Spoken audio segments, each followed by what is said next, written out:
Bienvenidos a el tercer programa después de tanto tiempo de Subtrama Podcast. Quien ha visto los otros dos episodios que tenemos por ahí perdidos, saben que estamos por ahí desaparecidos. Se han cruzado muchas cosas en la vida, pero ya nos dimos tiempo de abordar un tema que si ya vieron el título, probablemente ya lo saben, pero tú me lo tengo que decir. Vamos a hablar tal cual, así crudamente de la violencia.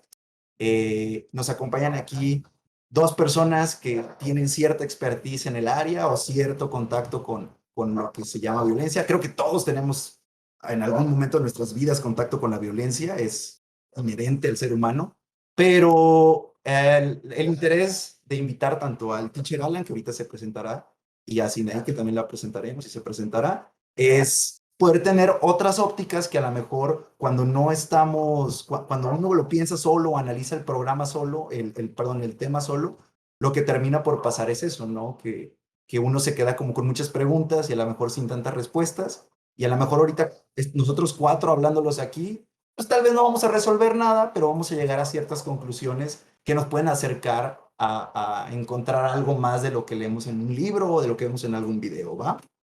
Pues bienvenidos, bienvenidas. A la gente que nos está viendo, muchas gracias. Trataremos de ser más constantes con esto cada vez, pero pues la vida se cruza, ¿no? ¿Cómo están? Invitados, Naomi. ¿Cómo les Bien, va? Bien, bien. ¿Ya listos? nos va bien a pesar de la violencia. A pesar que está muy dura, ¿verdad? Creo que México nos da muchos ejemplos para hablar hoy, ¿no? Entonces, híjole, pues es un tema que va a estar medio escabroso hablarlo. Trataremos de ser lo más positivos que sea, pero no prometemos mucho porque nos hemos dado cuenta que nuestros podcasts terminan con conclusiones medio existenciales, por no decir pesimistas. ¿Algo que quieran agregar antes de arrancar tal cual con la primera pregunta de este podcast? ¿Algo No, que pues quieran aportar, Alan? tendríamos que remitirnos directamente al concepto, ¿no? de violencia. Bueno, Que hay entonces, varios. pues lo que quiero hacer primero, para arrancar y darles palabra, tengo aquí anotada la definición tal cual de lo que es la violencia, lo que encontré así de lo primero que busca uno en Google. Y dice, la violencia es un tipo de interacción entre individuos o grupos presente en el reino animal, por medio de la cual un animal o un grupo de animales intencionalmente causa daño o impone una situación a otro o a otros animales. Esa sería así como la definición más cruda que hay de la violencia, así más simple, y creo que explica gran parte de lo que es, ¿no? Pero ya analizando la profundidad encontraremos más cosas. Entonces, la pregunta para arrancar hacia ustedes sería, ¿para qué es la violencia? ¿Para qué sirve? ¿Y en qué concepto la tienen ustedes? ¿Qué concepto tienen de violencia? ¿Quién quiere arrancar? Bueno, yo creo que la violencia sí es inherente, no al ser humano, a los seres vivos. Creo que está ahí desde siempre. Creo que hay aspectos que lo agudizan, que la llegada de la sociedad como la conocemos, más del capitalismo, pues agudizó estos asuntos. Sin embargo, eh, creo que tal vez más adelante vamos a ver un poquito cómo el, el, la violencia como tal quizás sea percibida de distinta forma, dependiendo quién la ejerce y cómo la ejerce. Porque no es lo mismo que yo me sienta violentado a yo violentar. Pero tampoco no es lo mismo dependiendo de dónde sale esa violencia. Y me voy a remitir a lo que decía Max Weber, ¿no? Que él decía que pues, el Estado es quien es el poseedor de la violencia y él sabe cómo distribuirla. O sea, es el Estado, entonces tiene permitido ejercer esa violencia a través de diferentes mecanismos. Ellos, su sistema de impartición de justicia, la forma en que analiza, dependiendo de quién está partiendo esa violencia. Pero yo creo que ahorita empezando, tendríamos que ver como la violencia más simple, ¿no? Esa que ni siquiera necesitamos explicar, esa que decimos, sí, claro que fue violento, y es lo mismo la violencia que yo puedo ejercer como poder sobre otro, la que ejerce un león que cazó a una gacela porque tenía el poder de hacerlo.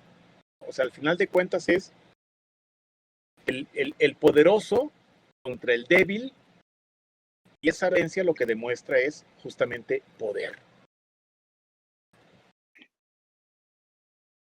Ok, sí. Ahí fíjese, me acuerdo de algo que estuve leyendo sobre Hannah Arendt. Tiene un libro que se llama Sobre la violencia, y ahí ella precisamente postula eso, ¿no? Que hay una relación como muy fuerte entre lo que es la violencia y el poder. Eh, Cierto vacío de poder genera violencia, cierto vacío de violencia genera poder, ¿no? Es como, por aquí tengo anotada esta frase. eh, Déjenme la busco, ¿dónde la tengo? Me llamó Bueno, mucho la atención porque es algo que creo que, híjole, me hace bien fuerte la frase. Es la de, donde quiera que las estructuras del poder de un país contradiga su desarrollo económico, es el poder político con sus medios de violencia el que sufrirá la derrota. Entonces, lo que decía usted, teacher, ¿no? Al principio, esta cuestión del capitalismo es un factor productor de violencia. Por la cuestión de la escasez y por la economía que funciona bajo la escasez, la desigualdad y todas estas consecuencias del sistema capital y del Estado-nación rigiendo un país, tiene obviamente que generar de cierta manera la inconformidad de una de sus partes. bueno, partiendo de la definición que mencionaste hace un momento, de una definición casi biológica o siendo parte biológica inminente de los mamíferos o de cualquier especie en convivencia con otras, y también partiendo de que nosotros, pues no somos, a lo mejor fuimos la especie privilegiada, pero no dejamos de ser seres biológicos, también con inminencia biológica en el sentido del instinto y de la fuerza, del poder, el control, la autoprotección, pero las violencias también entre nosotros pues parten de las relaciones sociales porque son construcciones sociales también. Entonces, pues lo que mencionaba el maestro acerca del poder, del control, viene y cae en esa paradoja de que los sistemas de control también generan nuevas violencias, o un sistema de control para mitigar la violencia genera nuevas violencias. Entonces es una paradoja y es algo interminable. Mientras las sociedades, o mientras nosotros como sujetos sigamos inmersos en una sociedad en constante cambio, en mera construcción, en constantes dinámicas y luchas de poder y de clase social y de todo, va a existir algún nivel de violencia.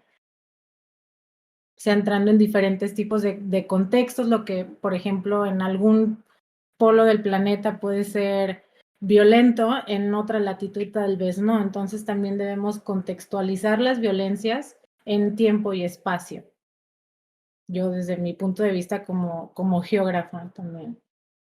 Es como esta cuestión también de la geopolítica, ¿no? El cómo, o sea, yo estaba también por ahí cuando estaba investigando, me salió esta parte de las migraciones, y es algo que también tocamos en un podcast pasado, que era esta cuestión de las generaciones, cómo ciertos tiempos de la historia generan grandes migraciones y eso se vuelve un consecuente de una violencia. O sea, lo mismo que nos está haciendo o lo que le ha hecho por años Estados Unidos a los inmigrantes latinos, mexicanos, es algo que se empieza a replicar, si lo pensamos ahorita, en lo que está pasando en Ucrania y Rusia, ¿no?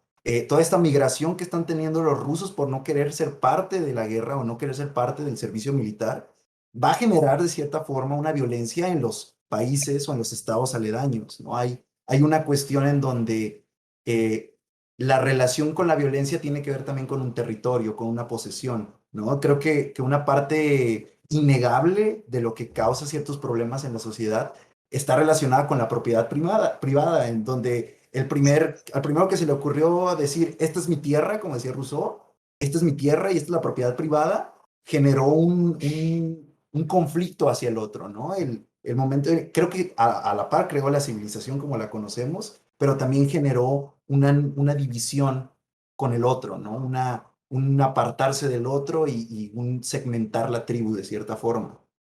Sí, creo que también el aumento de las civilizaciones, o sea, cada vez somos más personas conviviendo en un espacio que nos constriñe con diferentes dinámicas y creo que ese factor de convivencia tan quizá viciado o que seamos tantos contribuye a que haya más violencia, o incluso más paranoia, más desesperación. O sea, son cosas que tal vez las podríamos medir quizá en un pueblo con una población más pequeña, compararla con una población de ciudad y ver los niveles de violencia, ¿no? ¿Qué tanto este factor de que somos tantos contribuye a la generación de violencia o al aumento de la violencia?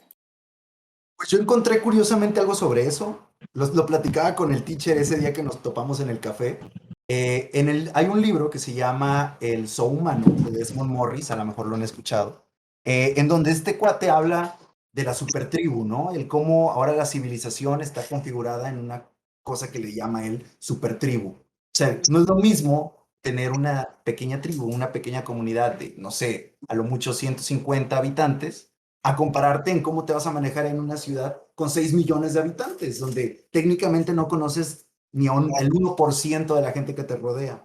Entonces, una de las cosas que teoriza es que cuando la tribu se expandió a ser una mega, hiper, super tribu, lo que termina a pasar es que vemos al de enfrente como un desconocido, como un enemigo, como un ajeno. Y lo platicábamos así, ¿no? Del cómo cuando vives en un coto o algo así, a veces los vecinos hasta les da miedo saludarte, ¿no? Te ven que sales de tu casa y se meten rápido para no saludar. Es como esta paranoia que tenemos alrededor de la violencia que vivimos, ¿no? O alrededor del peligro en el que creemos que estamos a ser parte de una gran urbe. Y Y perdón, dale, dale. este aumento demográfico también trae como consecuencia la creación de un gobierno, ¿no? ¿Y qué es esto que decía Max Weber de que el Estado tiene... Se nos fue el internet. El monopolio Les escucha, de les la escuchamos, violencia. pero, ajá. A ver, a ver. Ok, ¿dónde me quedé? Te seguíamos Max Weber, escuchando, ¿eh? Sí, Max Weber, sí. como nos trabamos, nuestra pantalla se congela, no sé si nos escuchan. Pero esto que decía Max Weber de que el Estado tiene el monopolio de la violencia, es esa necesidad de controlar a tanta gente lo que lleva a crear más violencia, como el panóptico de Foucault, ¿no? Que es un sistema de control que es aparentemente bien intencionado, pero que es una forma de violencia sobre una población en específico, ¿no? Las personas de la cárcel. Entonces, creo que son un montón de factores que están atados como a una cadena de los cuales uno no se puede separar y la violencia es como el conjunto general, ¿no? Son un montón de cosas, desde el Estado, la psicosis colectiva e individual y no sé, menciono esas, pero hay un montón. Fíjate, haciendo referencia a esto que está diciendo, está el asunto de las violencias, no la violencia, sino las violencias. Ahora ya tenemos no solamente separados los tipos, sino los rangos también de violencia. Pero hay un dato de la paleontología bien interesante que dice que los hombres de las cavernas morían en un promedio de un 60 a un 65% por actos violentos. O sea, muchísimo más alto que cualquier país en guerra actual.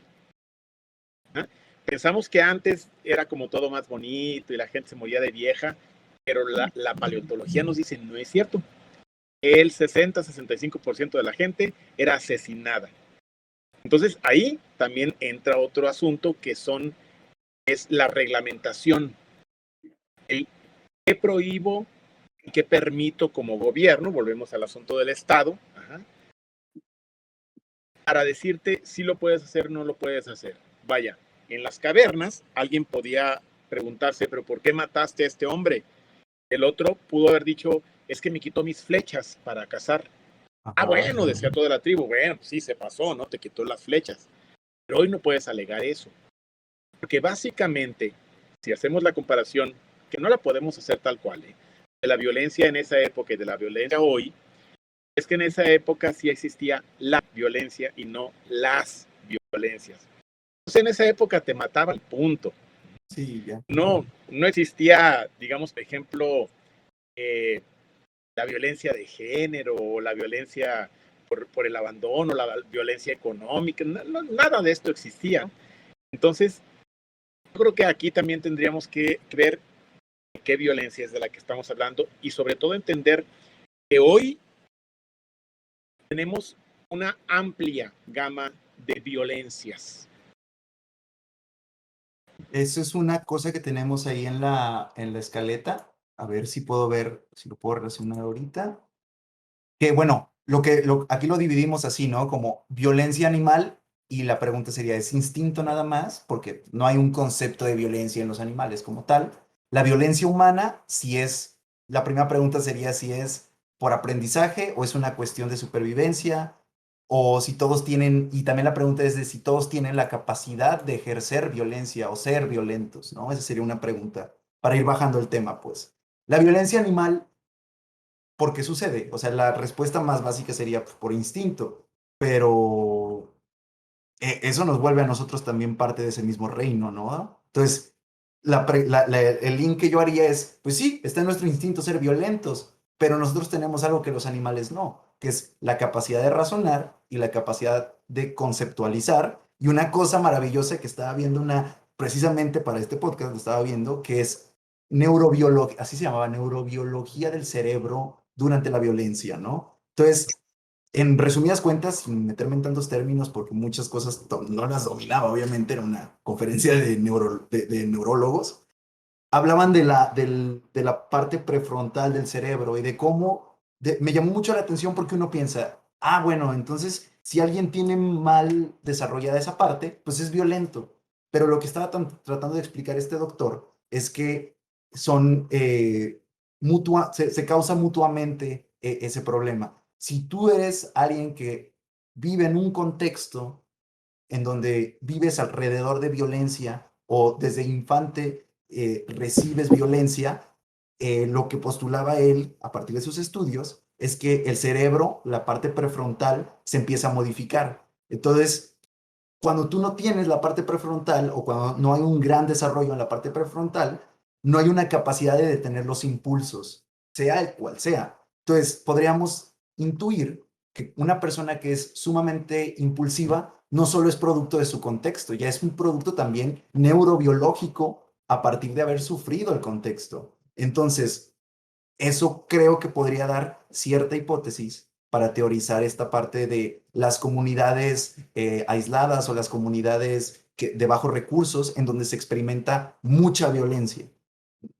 Ese es donde creo que no es nada más una cuestión de que el contexto en sí sea violento, sino que el contexto empieza a permearse en los cerebros de los que habitan ese contexto y termina siendo como un ciclo infinito de violencia en donde yo vivo en un lugar donde hay violencia, y entonces me convierto en una persona violenta y ya se vuelve hasta parte de mi reacción ante la vida. La cuestión aquí a ver, creo que sería preguntarnos si hay alguna manera de una persona que ya haya sufrido eso o haya tenido esa como, no sé, como adaptación que tiene en el cerebro, se puede regenerar o puede haber como una especie de cambio o una cuestión que haga que una persona impulsiva vuelva a tener la capacidad de controlar sus propios impulsos. Porque según la teoría así, tal cual, cruda del cerebro, es una vez que la corteza empieza a desgastarse a través del trauma, sumándole que si eres parte de un entorno violento y recibes violencia, golpes, patadas, todo eso puede afectar al cerebro. ¿Cuántos casos hay de los asesinos seriales que todo se desarrolla a partir de un golpe fuerte en la cabeza, ¿no? Y empiezan a tener esta psicosis y empiezan a tener estas alucinaciones y esa cuestión. Entonces, sí creo que tenemos ahí que en este momento cuestionarnos estas dos partes, ¿no? La parte biológica de la violencia y la parte del significado o la parte conceptual de la violencia, ¿no? Creo que son dos partes muy distintas. Una cuestión tiene que ver más con el desarrollo que tenemos como individuos en un mundo que nos atraviesa y es avasallante muchas veces, y otra tiene que ver con el cómo nuestras propias experiencias o nuestra propia capacidad de razón y de cultivar la mente nos ayuda a ser menos impulsivos, ¿no? Por poner un ejemplo es, yo que trabajé en algún tiempo con adictos, me daba cuenta que muchas de sus reacciones impulsivas iban dominándose conforme ellos eran capaces de dominar su pensamiento. ¿Cómo? Con mindfulness, con terapia o incluso con medicamento psiquiátrico, ¿no? Que te baja pues, la energía de cierta forma. Si te estás tomando, no sé, Prozac o ¿cómo se llama? Tafil, obviamente vas a ser mucho menos impulsivo ante los estímulos de tu entorno. Pero la cuestión aquí sería ver cuál de las dos puede más, ¿no? O sea, mi pregunta o lo que me surgió como pregunta es, ¿qué puede más, la razón o el instinto? Porque siento que en cualquier humano, en una cuestión de defensa o de supervivencia, tendría que ser violento, ¿no? Eso está como muy en nosotros. El instinto de supervivencia creo que es el más fuerte que tenemos como humanos. No sé qué piensan ustedes.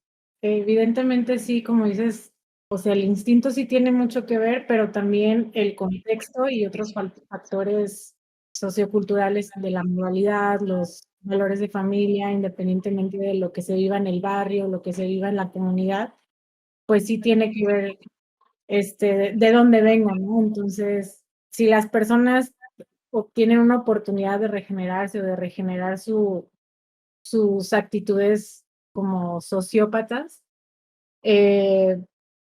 pues no todos tienen esa oportunidad de encontrarlo. Hay quienes lo encuentran por medio del arte, hay quienes lo encuentran por medio de la música, hay quienes lo encuentran por medio del trabajo duro, y ya dependerá también pues mucho de la personalidad de la persona. Hay muchos, por ejemplo, en nuestro caso, que desde muy adolescentes pues ya son procesados por delitos graves, ¿no? En el caso del ambiente donde trabajo, y uno se cuestiona por qué una persona de tan corta edad ya está inmersa y envuelta entre tanta, o sea, tanto conflicto, tantos problemas, tanta vida dura, y pues revisas quiénes son sus padres, de dónde vienen, y pues realmente es un contexto muy desfavorable. Es un contexto que pues se vive en la mayoría de las ciudades grandes y que también en las zonas rurales lo podemos identificar, pero principalmente en las urbes muy grandes, que tenemos zonas aisladas, como mencionabas, o en las periferias, donde son barrios con poco grado de urbanización, pocas oportunidades de estudio, pocas oportunidades laborales, pocas oportunidades incluso de movilidad. También hay una cuestión teórica ahí que las personas que tienen más facilidades para desplazarse de un punto a otro dentro de una grande ciudad tienen más oportunidades de cualquier cosa. Entonces, si tú estás limitado, fractuado de una mancha urbana donde no puedes ni siquiera desplazarte para obtener un mejor trabajo, un mejor contexto social, una mejor oportunidad educativa, pues definitivamente estás en el hoyo y te va a costar muchísimo trabajo ver que existen otras posibilidades, otras realidades y otros contextos que quizá pueden ser más atractivos que en el que vives, que puedes esforzarte por subir un poco en cambiar tus hábitos, en cambiar tus mentalidades también, porque entonces programamos nuestro cerebro con actitudes, acciones, reacciones ante ciertas frustraciones, y no eres capaz de resolverlas, pues porque no sabes cómo, nunca lo has visto, no estás rodeado de personas que saben resolver problemas. Y tienes una pregunta, ¿tienes algún caso o algún ejemplo que hayas visto de alguien que sale de ese contexto y cómo cambia a partir de salir de ese contexto? Porque sí entiendo esta teoría del barrio en donde pues, la mayoría de los que están en el barrio se quedan, pero todos, aunque se queden, están buscando cómo salir. En los peores barrios siempre la búsqueda es salir del barrio, pues, ¿no? Digo, Que yo, pensando en una cosa como, no sé, un barrio violento, no sé, Iztapalapa o Tepito, o aquí si te pones a pensar en el Cerro de la Reina en Tonalá, pues claro que la gente se quiere salir de ahí. seguramente sí ha habido casos, pero yo en lo personal no. No conoces. Ok. Yo tengo o sea, no es, bueno, para contextualizar. Yo ahorita estoy dando un taller de cine para niños que vienen de contextos vulnerables y realizan jornadas laborales en la calle. y lo di hace también unos 8 años en el Cerro del Cuatro, en centros comunitarios de la población, y ahí habían muchos problemas, como todo, pues de pandillaje, abuso de sustancias. Y me acuerdo de 2 niñas en particular con las cuales mantengo contacto hasta ahora. O sea, las conocí, no sé, una de 8 años y otra de 12, y ahorita han de tener, no sé, 15, no, ya más, o sea, 20, algo así. Y todavía hablo con ellas y, o sea, ellas sí tenían muy claro que no querían ser parte pues, de la realidad del Cerro del Cuatro, ¿no? Que no querían formar parte del pandillaje, no querían monearse en la calle ni hacer esas cosas que uno no creería que pasan, pero estando ahí te das cuenta que son muy reales. Y tenían claro que querían salir adelante, y hasta la fecha que mantengo contacto con ellas, pues estudiaron y todo, pero también importaba mucho el contexto, que las familias tenían valores muy marcados y cuidaban mucho a sus niños para que no cayeran en esas dinámicas de, pues, droga o pandillas. Y esos factores, cuando tienes un núcleo familiar que te respalda, tu barrio te respalda, cuando lo tienes Voy a y, poner los lentes. Así acá, sí, ¿no? y Sí, se mi dan barrio. ciertas Los situaciones. lentes de aquí significan que mi barrio me respalda, ¿no? Cuando está eso y se dan ciertas situaciones a los cuales, no sé, pienso, ¿no? El taller de cine quizá no es como la cosa más maravillosa que te va a cambiar la vida, pero es una nueva oportunidad y es un acceso a otras cosas que a lo mejor no tendrías en tu cotidianeidad. Entonces también algo te cambia, por más chiquito que sea, y lo vi con estas niñas que hasta la fecha mantengo el contacto y sí viven ahí todavía, pero mentalmente están fuera de esa pudredumbre. Ujú. Y con estos niños con los que estoy actualmente, que están tal cual en la calle y se mueven a montón de lados por la Perdida, la Central y así, o sea, son niños que conocen la ciudad.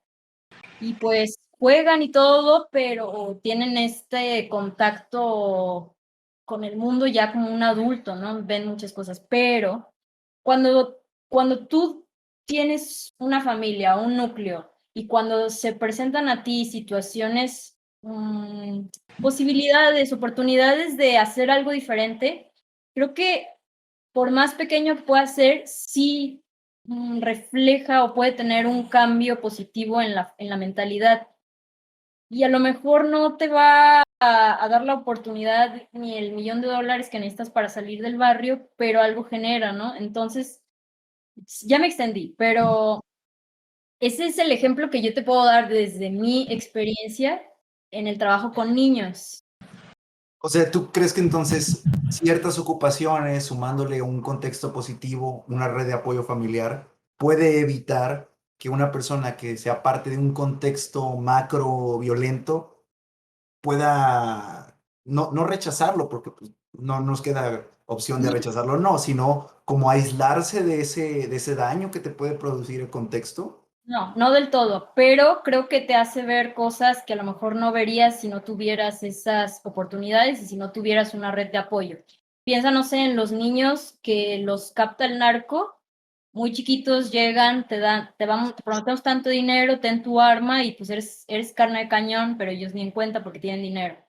Sí, ¿no? O he escuchado también casos de que a la gente le roban al niño, pero le dejan un sobre con dinero, ya saben que se los llevaron para posible pues, trata sexual, venta de órganos. Pero creo que tener ciertos atisbos de otra realidad te puede ayudar a no estar inmerso en esa típica violencia y te hace ver el mundo como que hay algo más allá. No va a cambiar tu mundo, puede que cambie el de una persona, puede que otras personas se queden igual. Pues es algo que cada quien va a resolver y yo no puedo, nadie escarmienta en cabeza ajena, ¿sabes? Entonces, creo que brindar oportunidades, por más ingenuas que parezcan, Y, o sea, yo hablo desde la oportunidad del arte, porque eso es lo que yo hago. Creo que es algo que puede contribuir bueno, que tiene un impacto de alguna manera positivo y que sí a largo plazo se debería hacer un estudio longitudinal para saber realmente si ayuda o no. Pues es Pero que sería como lo más rebelde, ¿no? El arte. yo creo Sería que como la capacidad más contestataria ante un entorno. ¿Quién sabe si sea eso? Déjame te digo que me estoy acordando muchísimo por lo que estás platicando. Aquel documental, me acuerdo del año, creo que de 2004, Los Niños del Barrio Rojo. ¿a cuál? Los Niños del Barrio Rojo. Ese no No lo he visto. no como el mejor documental del año en varios festivales, y trata de Sana Brisky, que es una fotógrafa inglesa, que se va en Calcuta y se mete al barrio donde viven las prostitutas con sus hijos y les regala cámaras fotográficas simples a los niños. Les empieza a enseñar un poco acerca de la luz y del encuadre y de la composición y todo esto. Y los niños empiezan a hacer unas fotografías fantásticas. Pero más allá de la fotografía está el tema de cómo pone frente a la visión de estos niños el arte. El arte no como contestatario, por eso te decía ahorita, Mike. Más allá de eso es un rompimiento de la realidad. ¿Okay? Déjame te pongo un punto distinto para que dirijas tu vista ahí. Si yo estoy metido siempre en un ambiente de violencia, la violencia es el punto donde voy a dirigir mi vista. Pero si de repente llega alguien y me pone aquí la fotografía y aquí la música y aquí la literatura y me empieza a llenar de diferentes lugares donde yo pueda dirigir mi vista, entonces tendré más destinos a donde mirar, ¿okay? Opciones. Hacia dónde caminar. ¿Perdón? Sí. Es Opciones, digo. un semillero de ideas, es un semillero de curiosidades, es un semillero de nuevas perspectivas que ellos a lo mejor ni se imaginaban, no sé, por qué edad que iban a tener acceso y que le pongan una cámara y vean, wow, todo esto puedo hacer y está muy chido, pues sí es una gran oportunidad. Entonces creo que sí es maravilloso lo que haces, no sé por qué. Claro, claro que Que sí. algo se queda en su memoria y vuelven a tener intencionalidad tal vez. Entonces, de ese grupo, quizá alguno salga no sé, crees que ahí diga yo quiero hacer esto, ¿no? Y le quede claro que quería hacer.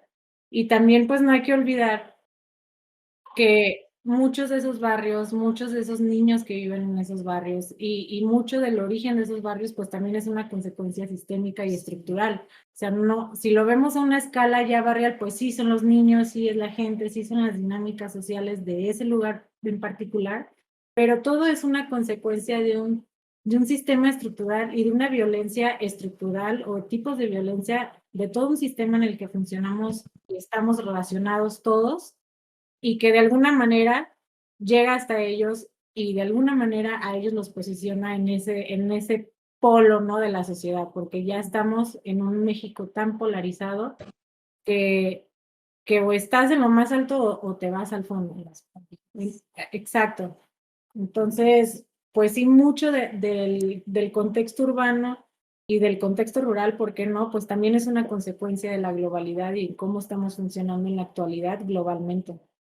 Digo, yo hablaba de esta parte contestataria o rebelde que puede tener el arte, porque, bueno, ahorita me hizo clic con esta solución que propone el señor Albert Camus contra el absurdo, ¿no? A la violencia, si estás, creo que debe ser gran parte del absurdo, ¿no?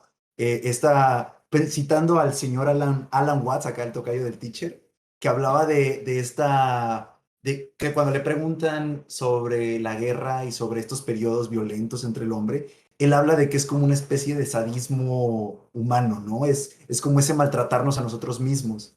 Y es absurdo, de cierta forma. Entonces, pensaba en el arte como lo dice Camus, ¿no? Como esta solución para darle un sentido a algo. Y lo que precisamente creo que necesita alguien que está en un contexto que está lleno de violencia, drogas, maltrato, soledad, tristeza, depresión, calles rotas, baches. Creo que puede ser eso, ¿no? Un sentido. Y el arte es una gran herramienta para darnos sentido incluso a los que no estamos en una situación tan grave, ¿no? Y curiosamente hay muchos casos, por ahí tengo un compa que no sé si vea esto, este cuate viene, o sea, él vivió mucho tiempo en el barrio y es poeta. Y el cuate lo escuchas leer lo que hace y tiene por ahí un poema que me encanta. No sé si esté por ahí en internet. Voy a buscarlo y si lo encuentro por ahí lo pongo como una nota del podcast, en donde habla de su abuela, que era dealer. O sea, su abuelita era dealer de ahí del barrio, ¿no? Entonces el güey empieza a desarrollar todo un texto en donde empieza a poner esta parte de cómo la abuela se relacionaba con la comunidad y todo este rollo. Y este cuate poco a poco fue saliendo del barrio y terminó teniendo beca y se fue a estudiar, creo que estudió en el ITESO y todas estas cuestiones. Y él cuando le preguntabas cómo había sido su experiencia de ese cambio, hablaba de esta parte, ¿no? De esta parte de cómo la poesía se volvió como un alimento que le daba a él la fuerza para querer salir de ahí, ¿no? Claro que se quedó con ciertas cosillas del barrio y con esta parte le gusta mucho el graffiti y toda esta parte del arte urbano, pero él decía que la poesía para él era la manera de poner en palabras todo eso que se atrapaba dentro de él, dentro de lo que veía, dentro de lo que vivía, y era como una manera de traducirlo y poderlo expresar, y después de expresarlo poder tener como esta retroalimentación y poder gestar ciertos pequeños cambios que hicieran que él se sintiera mejor, pues. Lo agarró, así como lo estaban platicando ahorita, ¿no? Como una herramienta para poder ver a otro punto, mientras él vivía en un punto en donde no estaba chido vivir, pues, ¿no? Creo que esa es ahí es donde creo que hace clic esta parte de el arte como una herramienta. Pero volviendo a esto que tocaban de la violencia sistémica, sí me gustaría como pensar qué es la violencia sistémica, o sea, cómo es violento el sistema, cómo el sistema actual en el que estamos es violento, o por qué es violento, o en qué acciones notamos la violencia. Mira, antes de irnos a esa parte, me gustaría no dejar el vacío de algo que propusiste hace rato. Cuando hablaste acerca del cerebro y de esta parte frontal, en donde regularmente cuando hay algún daño, un golpe, se ocasionan diferentes cuestiones. Fíjate que estaba leyendo los resultados de es una psicóloga, trabaja para Harvard, pero sobre todo hace mucha investigación neurológica, y ella decía que sostiene que de 100 personas que tú tomes, 4, o sea, el 4%, van a ser sociópatas en diferentes niveles, pero que el medio puede contrarrestar esa naturaleza, ¿sí? El lugar donde se desarrolla, en qué invierte su tiempo, cómo encuentra él versiones, satisfacciones en la vida. Pero en cuanto a problemas neurológicos por golpes, por daños en el cerebro, solo alcanza el 0.001%. Entonces, al ser tan pequeño el número de personas que pueden ser violentos por estos casos, por eso se vuelven como tan famosos, ¿ok? Porque pues como muchos de ellos terminan siendo asesinos seriales, ¿okay? Aunque son un número muy pequeño dentro de los seres humanos, la forma en que ejercen su violencia pues es mucho más notoria, mucho más digna de hacer documentales en Netflix, ¿ok? Que ahora que está tan de moda, ¿no? Y, Ay, no, ni me diga de eso, teacher, porque me amargo. No, ok, pero eso pasa, ¿no? Sin embargo, cuando nosotros analizamos al sociópata, que es mucho más común, nos damos Políticos. cuenta. Exactamente. Y ahí quería yo irme. Por ejemplo, ¿cómo se llama este que estaba ahora en Netflix? ¿Dahmer o algo así se llama? Dahmer, Jeffrey Dahmer, sí. Ok, Dahmer. Ay, que cómo lo están romantizando en redes, está muy horrible eso. ¿A cuántas personas mató? Desconozco el dato. ¿Ustedes saben? 17, creo. 17, ok. Si nosotros nos vamos a cuando, por ejemplo, cuando se forma la URSS, ¿ok? Y queda con el control el comunismo, pues solamente en la primera parte matan directamente por mandato de una sola persona Señor varios Stalin. millones, varios millones.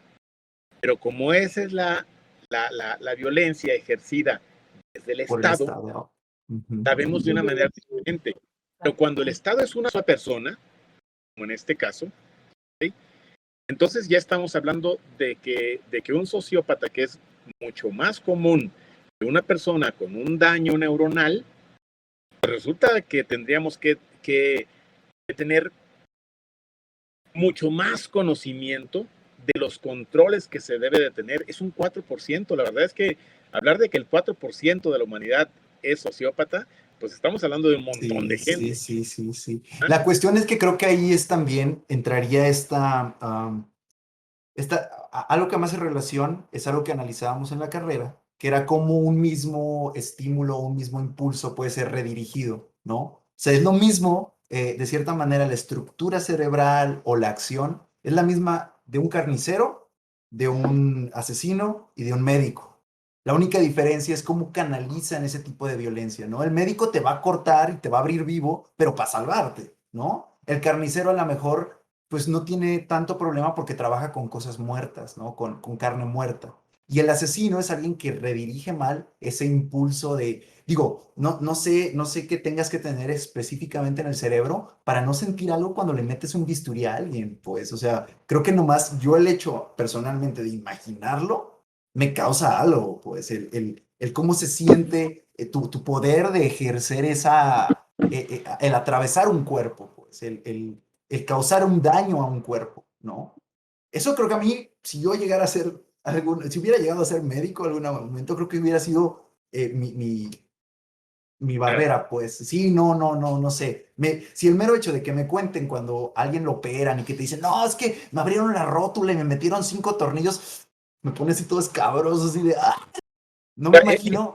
Este asunto del control, ¿ah? Puede venir de dos lugares, puede venir de manera externa o de manera interna. ¿Ah? O sea, yo, mis aprendizajes en cómo participo socialmente, en qué me enseñaron, en qué, cómo analicé yo y acepté qué es bueno y qué es malo, eso me permite llegar a ciertos límites o romper esos límites. ¿Sí? El otro es externo, el control social, político, religioso. ¿No? El religioso, al final de cuentas, es muy parecido al político, ¿no? Muy parecido. Y yo pensaba, por ejemplo, cuando Dostoyevsky nos dice, si no existe Dios, entonces todo está permitido, yo esa palabra Dios la puedo cambiar por cualquier forma de control. ¿Okay? Al final de cuentas, es lo que a ti te detiene. Ponle Dios si quieres. Llámale ley. Llámale tu sensibilidad, como le quieras llamar, ¿no? Creo que más bien a eso se te refería. Y me llama la atención cuando años después Zizek dice, no, es que si Dios está vivo, entonces todo está permitido. Porque si se hace en nombre de ese Dios, repito, cuando digo Dios, digo cualquier forma de control, ¿ok? Sí. Y ese Dios, si lo hago en nombre de ese Dios, entonces está bienvenido. Se aplaude incluso la violencia, ¿no? Y yo ponía ejemplos unos días estábamos platicando acerca de este niño, 6 años fue cuando lo conocimos públicamente. ISIS le enseñó, este grupo yihadista, le enseñó a asesinar. Cierto. Te vamos a enseñar a partir de los 4 años cómo debes de matar a una persona.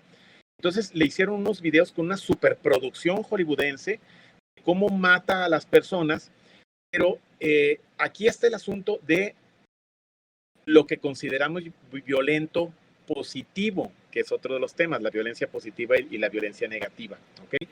Porque este niño, a los 4 años le dijeron, este es un arma, se dispara de esta manera, mira, vas a matar a esta persona porque él es malo, él representa al diablo, nosotros a Dios, somos los amigos de Dios. Entonces, cuando él mata, ¿a quién está matando? Está matando a la misma persona que un niño de nuestra ciudad pegado a su PlayStation mata al malo del juego. Para él es parte de un juego que lo hace ser el ganador de algo. Por lo tanto, eso no lo convierte en malo la violencia que está ejerciendo. Puede entenderla como una violencia, pero es una violencia positiva, como la violencia que ejerce el niño que se hartó del bully, que tenía ya un año jodiéndole la vida, y un día de repente le da un golpe y dice, hasta aquí. ¿Okay? Esa violencia que va a lograr, al final de cuentas, algo positivo. Lo mismo pasa en este niño yihadista, ¿no? Él dice, pues yo estoy matando a los malos, ¿no? A los que están con el diablo. Yo soy de los buenos, estoy a favor de Dios. Entonces, Zizek, en ese caso, pues tiene razón al decir, no, es que si Dios es el que está vivo, entonces todo está permitido si lo hago en su nombre. Y dentro de eso que dice de Zizek, encontré esta frase de él mismo que dice, en este mundo el silencio de Dios es agobiante. Él habla de cómo el Dios, Estado, whatever, lo que sea, no hace nada, o sea, no puede realmente hacer nada, ¿no? Y dentro de esta teoría de la violencia, se refiere también a Hegel cuando habla de que la historia avanza por el lado malo, ¿no? Y cómo la parte de los derechos humanos, que ahora está nombrada y a lo mejor ya en este mundo post moderno lo tenemos, los derechos humanos lo que tratan de hacer es proteger a los seres del mismo aparato estatal que está desbocado y que viola los derechos. O sea, es como, es el mismo, ¿no? El verdugo y la víctima al mismo tiempo. Todos somos al mismo tiempo, en algún momento, verdugo y víctima. Pues y sí, habla, perdón, adelante. Se legitima la violencia como medio para la resolución de conflictos, entonces... Y en cuestión histórica es lo mismo. Si te pones a analizar la historia, lo que reina en la historia son épocas de violencia. O sea, son la guerra de los 100 años, las 2 guerras mundiales, guerra de Vietnam. O sea, la historia está marcada por esta cuestión de la guerra y de cierta manera, si lo pensamos, si no hubiera una negatividad, no habría historia. Si no hubiera pecado, tampoco habría historia. Si el hombre no tuviera ese acceso, digo, me estoy yendo muy hacia atrás, porque ahí lo tengo anotado en la escaleta, esta cuestión del primer acto violento en la mitología es Caín y Abel, si nos ponemos a pensar, ¿no? El hermano que mata al otro, pero ¿por qué la pregunta aquí que surgiría es, ¿por qué ese mito y por qué lo mata, ¿no? Creo que el mito está hecho como en esta cuestión de lo que representa la violencia. La violencia se ejerce con el afán de poseer algo, de ejercer mi dominio, mi poder sobre alguien o sobre algo. Entonces, o por instinto. Bueno, en ese caso de Caín y Abel, no creo que tenga que ver tanto por instinto, porque... Él quería el amor. Él quería el amor de Dios, el amor que él no tenía y su hermano sí. Entonces, si nos ponemos a pensarlo de esa manera, la posesión o la necesidad de poseer algo revela el enigma de cualquier tragedia humana que podamos ver en la historia, ¿no? Y ese espíritu de dominación y esa pulsión de muerte que habita en el hombre termina siendo el desear lo que el otro tiene, ¿no? Es que la violencia es tan humana que no existe un periodo humano sin guerra. Sin violencia. Y de hecho, ahí encontré un dato porque me puse a ver alguna civilización o sociedad que viva o no conviva con la violencia y encontré que hay solo 2 casos registrados en toda la historia, que uno es Arapesh en Nueva Guinea y el otro es Irui en Kenia, África. Son tribus pequeñas que cuando alguien la riega o cuando alguien comete algo contra los usos y costumbres, la represión no va hacia un castigo punitivo, sino va a una cuestión de hacer entender al otro cómo eso daña a todos, pues, cómo tú y yo somos lo mismo, pues, y si tú dañas al otro, te estás dañando a ti mismo y estás dañando a la tribu, y por ahí también encontré este dato de que cuando... Mike, perdón, pero te fijas que estás hablando de tribus que no tuvieron un gran progreso. Claro, es por eso que estoy diciendo esta parte de cómo la violencia y el conocimiento y el pecado, en este caso, de Caín y Abel, es el origen de todo el conocimiento humano, pues la violencia tiene que ver con esto, pues. Y si nos ponemos a pensar, Caín, siendo el primer asesino, tiene esa necesidad de poseer es lo que lo lleva a matar. Y la violencia existe porque en el hombre existe esa pulsión de poseer lo que el otro tiene. Ahora, yo creo que la escalada de violencia que tenemos en nuestro actual sistema y en nuestro actual mundo viene de eso. Digo, vamos a volver a caer en lo que caemos en cada podcast, pero así, meme de Karl Marx, es capitalismo, carnal, ¿no? O sea, Es parte de nuestro proceso evolutivo, es parte de nuestros procesos de socialización, de nuestros procesos de crecer como sociedad, del incremento de población en todos los asentamientos originales y de esta necesidad de conquista, de explorar, porque siempre fuimos nómadas y luego fuimos exploradores y luego queríamos aprender técnicas de otras tribus, entonces ya ahí teníamos un intercambio de conocimientos y al mismo tiempo a lo mejor esa ambición de quiero todo lo que tú tienes, ahora lo quiero para mí, ¿no? Entonces ha sido parte de nuestros procesos como formativos de relaciones sociales. Aquí tengo un dato que encontré de Candioti, un italiano. Dice, se cuestiona, ¿por qué historia de la violencia? Dice, porque es necesario comprender su trayectoria, sus formas y actores que han sido resultado de luchas históricas, han sido resultado de procesos políticos, han sido resultado de procesos sociales complejos cuya contingencia es necesario restituir, no solo para comprenderlas mejor, sino para repensar nuestro presente y sus alternativas. ¿Cómo vamos a solucionar lo que patológicamente hemos hecho por siglos hasta el día de hoy y nos está llevando por un mal camino? Nos está llevando a... Aquí habría una pregunta que les quiero hacer, a ver. que no, yo obviamente no tengo la respuesta. Creo que no la Yo tengo, sí, yo sí. pero quiero hacer. Ahí les va. Hay un tipo al que yo adoro de verdad, se llama Jack Fresco, que murió hace poquitos años. Y Jack Fresco decía que los seres humanos seguimos siendo violentos porque no hemos llegado a la violencia última. Ok, ok. Cuando lleguemos a esa violencia última, en donde estemos a punto de anihilarnos, pero a punto, no a una comunidad específica, no a una parte del planeta, sino al planeta entero, en ese momento echaremos, pero ¿qué es necesario? Él dice, sí, o sea, hay que ir por ese camino, porque mientras más violento, más nos acercamos a la paz. Entonces, esa es la pregunta que pongo ahí en la mesa. ¿Creen que de verdad podríamos tener un freno, llegáramos a esa violencia última? Ustedes primero. Pues puedes repetir la pregunta. Disculpe, profe. Sí, claro. Mira, lo que dice Jack Fresco es, los seres humanos seguimos siendo violentos porque no hemos llegado a la violencia última. Es un paso antes de la extinción. ¿Creen que si de verdad llegamos a ese límite en el que, no esos pequeños miedos de hoy, es que estamos contaminando el planeta, es que le estamos cambiando el clima, no, cuando de verdad ya estemos al borde de la extinción, entonces caminaremos hacia atrás. Y la pregunta es, ¿creen ustedes si estamos en ese punto, el punto previo a la extinción, dejaremos atrás o de plano sí nos vamos a extinguir? Yo creo que apenas estamos alcanzando un momento cúspide en el que todavía nos queda muchísimo para resignificarlo. No, creo que nos falta muchísimo.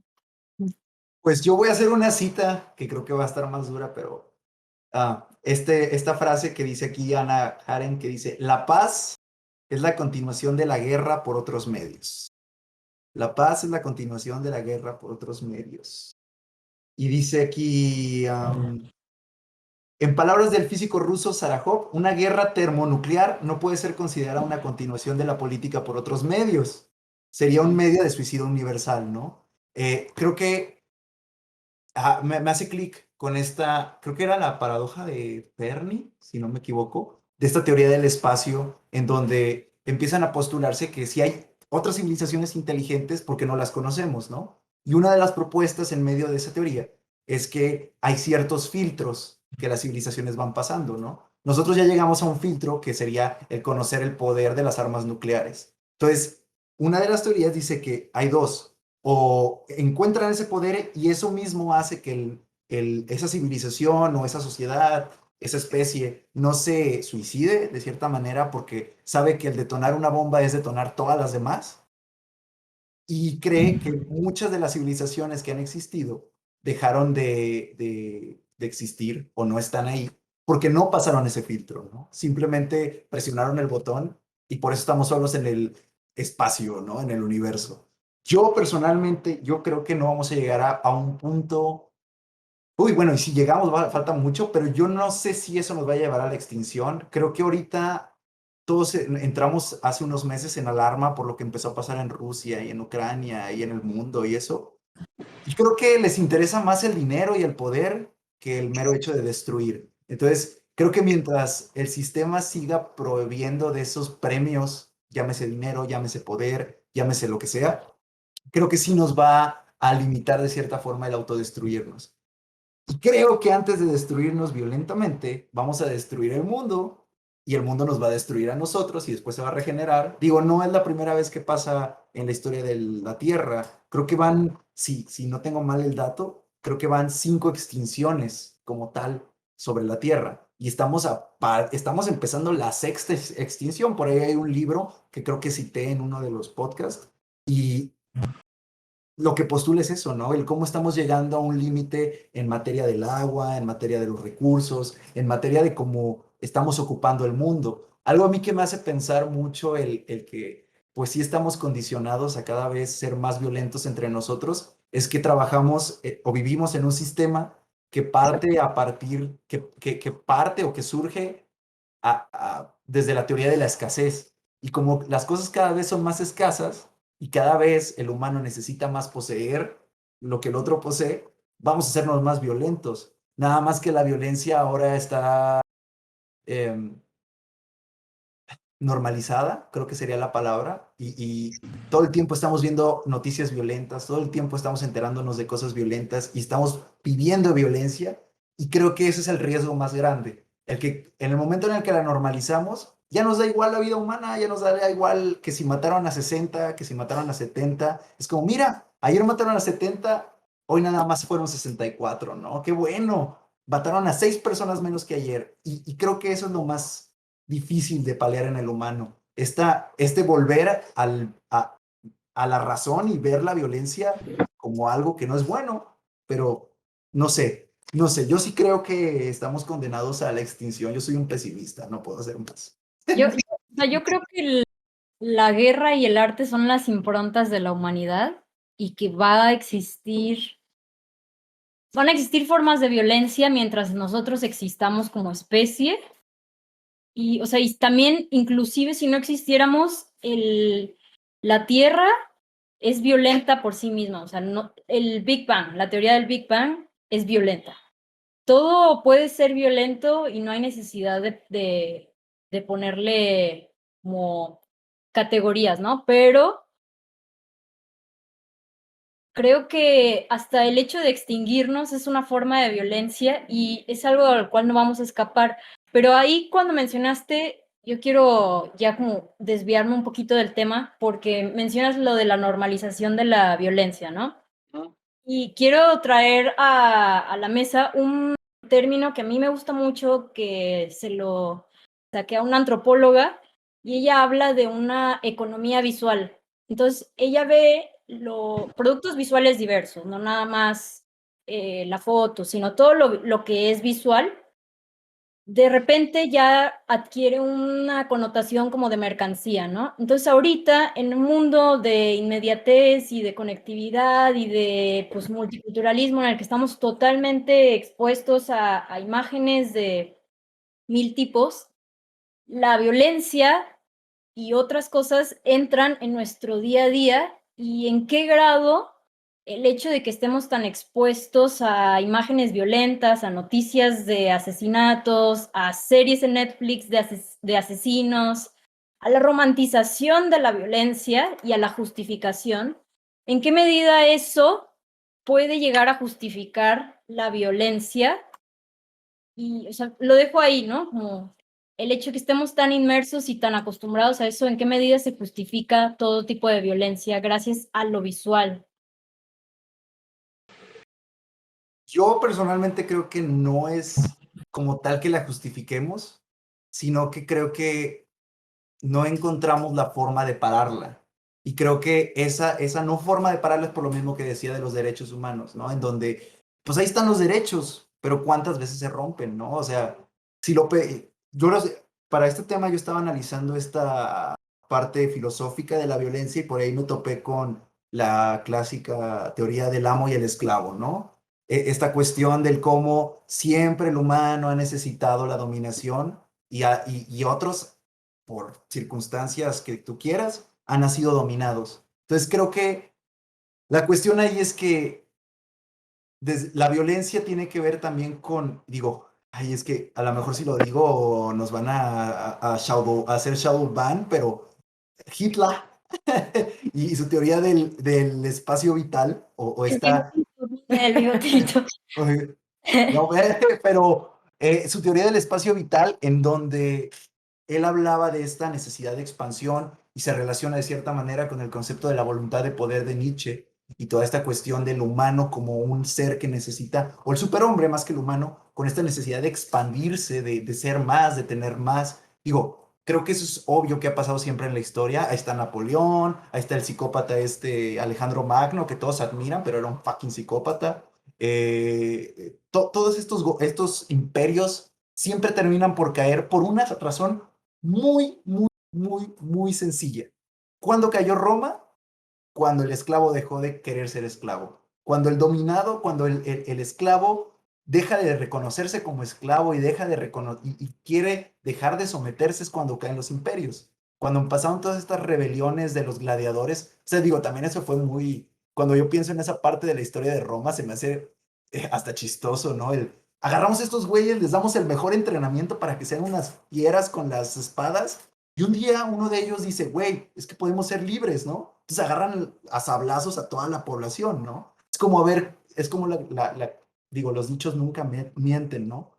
Cría cuervos y te sacarán los ojos, ¿no? Entonces, creo que por ahí va esta parte, ¿no? Que la violencia no va a parar mientras el humano no entienda o no encuentre otra forma de no vivir en esta dialéctica del amo y el esclavo, donde no exista, digo, yo lo veo muy difícil el que algún día estemos todos en la misma línea, pues, o sea, en las mismas que tengamos las mismas oportunidades, que tengamos el mismo acceso a las cosas, eso siento que es técnicamente imposible, ¿no? Y creo Oye, que creo que ese es uno de los grandes factores que generan la violencia día con día, y más allá de justificarla, la perpetúan. No es que la justifiquen, la perpetúan y el sistema está hecho así y va a funcionar así hasta que no encontremos otra forma de hacerlo. Y la gran bronca es que cuando uno se pone a cuestionar eso, cuando llegas con alguien X en la calle, en un café, en lo que sea, y empieza a hablar de la violencia y la desigualdad y el sistema político y el capitalismo, entonces dicen, pero es que es normal, así es, ¿no? Y mientras lo sigamos viendo como algo normal, pues no va a cambiar nada porque es normal, ¿no? Y porque nadie quiere ser el primero en dejar sus cosas para que el otro también tenga, porque somos humanos y somos envidiosos y al fin y al cabo yo creo que así está el pedo. No es algo ¿sabes tan qué? normal o sano, pero volviendo a lo que mencionabas de derechos humanos, pues es una manera también de perpetuarlas si ves la otra cara de la moneda, porque el tema de los derechos humanos, al menos en Latinoamérica, que también está regido fuertemente por un comité internacional que dice esto, a partir de aquí tiene que funcionar estructuralmente la legalidad en Latinoamérica, ¿no? Entonces llegas a México y ves que el marco legislativo no es tan compatible con los procesos o los procesamientos judiciales, por ejemplo, para un delincuente. Y cuando llega a derechos humanos, entonces el delincuente tiene muchísimas oportunidades para librar un delito como violación, como asesinato, como robo equiparado con violencia o agravantes, porque precisamente derechos humanos, regido por un sistema o una estructura internacional que no es tan compatible con a veces los procesos locales o los procesos legislativos federales, pues entonces ellos tienen ventanas de oportunidad para poder librarse de un delito que cometieron y la persona que fue víctima o las víctimas, pues dicen entonces de qué está pasando, entonces quién es la víctima, él o yo. O sea, desde ese punto de vista también lo perpetuamos.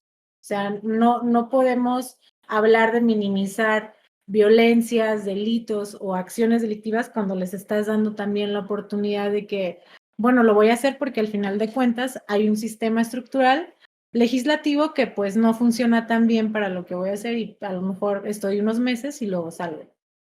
Claro. Pienso Quiero tocar en dos que está... temas. Adelante. Ok, mira, primero es esta cuestión, creo que sí en Latinoamérica se nota mucho, ¿no? El cómo no casa la manera en que nosotros somos con las formas internacionales y entonces pues empiezan a pasar estas situaciones. Pero además es que no hacemos bien las cosas, ¿no? Porque, por ejemplo, de repente empezaron a salir un montón de leyes a favor de la mujer. De repente empezaron a surgir más personas interesadas en pertenecer a estas agrupaciones y decir, oye, vamos a redactar nuevas leyes. Pero hay un dicho muy cierto. A Latinoamérica le queda, pero como anillo al dedo, diría nuestro presidente. Dice, orden dada, no supervisada, vale para pura chingada. La situación está en que si haces leyes y después no vas a hacer que se cumplan esas leyes, haces leyes. ¿Sí? En los países en donde se está legislando a favor de la mujer, donde hay más leyes a favor de la mujer, donde se crean más institutos a favor de la mujer, ha crecido la violencia contra la mujer. En todos y cada uno de los países. Entonces, ¿la violencia se detiene con leyes? No. Se detiene cuando las instituciones encargadas de hacer cumplir esas leyes ejercen esta violencia de la que hablábamos, en donde yo te voy a poner el pie encima si tú llegas a romper estas leyes. ¿Ok? Ese es el primer aspecto que quería hablar. Y el segundo es que no solo estamos acostumbrados a la violencia, además nos gusta inventar nuevas violencias. Y un ejemplo bien sencillo de nuestros días es que si yo a alguien que se le ocurrió que no es él o ella, sino ella, yo le digo él o le digo ella, se siente violentado. Que entonces ya creamos nuevas formas de violencia. Uno de muchos ejemplos que se pueden dar, en donde no, es que lo individual, la forma en que yo decido, más allá de lo social y de cómo piense la comunidad y de cuestiones idiomáticas y legislativas. No, lo más importante es, entonces, pues, ¿a dónde vamos? ¿Al asunto social o al asunto individual? Entonces, ahí la violencia